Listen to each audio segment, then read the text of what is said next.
என்றால் ஆதியாகமம் 2:18 படி ஏற்ற துணையாக இருப்பார். அல்லேலூயா. ஒருத்தருக்கு ஏற்ற துணை, ஜோடி, ஜாடிக்கு ஏற்ற மூடின்னு சொல்லுவாங்க பார்த்துருக்கீங்களா? ஒரு சில ஜாடிக்கு ஏற்ற மூடி கரெக்டா அமையலன்னா அந்த மூடி என்ன பண்ணணும்? தூக்கி போட்டுருவாங்க, அவ்வளவுதான், அது வேஸ்ட். ஆனா அந்த ஜாடிக்கு ஏற்ற மூடி கரெக்டா ஃபிட் ஆகும் பொழுது கண்டிப்பாக அந்த பொருள் பார்க்க அழகாக இருக்கும். அல்லேலூயா. அத மாதிரிதான் தேவன் ஜாடிக்கு ஏற்ற மூடியாக இருப்பார். இன்னைக்கு அநேகருடைய திருமணம் எப்படி இருக்குது என்றால் அவங்க இஷ்டத்துக்கு போல, கண்கண்டது போல நடக்குது.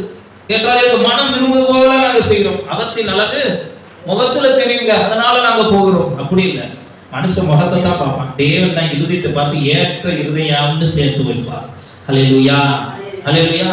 அப்ப தேவன் கொடுக்கும் வரைக்கும் காத்திருக்கும். சில பேர் அவசரப்பட்டு வந்துச்சுன்னா முடிச்சுடா பிள்ளையோட வாழ்க்கைய அப்படின்னு சொல்லி முடிப்பாங்க. கடைசியில பிள்ளைங்க அடிச்சுக்கிட்டு தேவையில்லாத பிரச்சனை வரும். அப்படி அல்ல. உங்க வாழ்க்கையில உங்கள் பிள்ளைகளுக்கோ யாருக்கோ திருமணம் செய்ய என்றால் ஏற்ற துணையை பார்க்க வேண்டும். அந்த ஏற்ற துணை மனிதர்களிடமோ மற்றவர்களிடமோ நீங்க பார்க்க முடியாது. தேவனிடம் கேட்கும் பொழுதுதான் அந்த தேவன் ஏற்ற துணையை உங்களுக்கு, உங்க பிள்ளைகளுக்கும் உங்களுக்கு கொண்டுட்டு வருவார். அல்லேலூயா. இன்னைக்கு அநேகர் அப்படி அல்ல.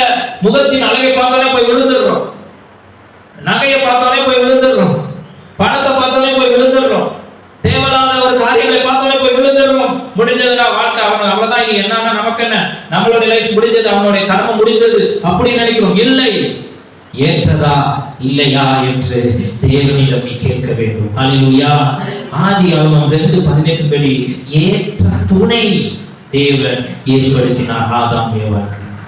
ஆதாம் ஏற்ற துணை அவனால் போய் தேடவில்லை, தேவன் ஏற்படுத்தினார். அதே போல உன் வாழ்க்கையிலும் ஏற்ற துணையை தேவன் ஏற்படுத்தி கொடுத்திருக்கிறார். அதை நீங்க தான் பத்திரமா பார்த்துக் கொள்ள வேண்டும்.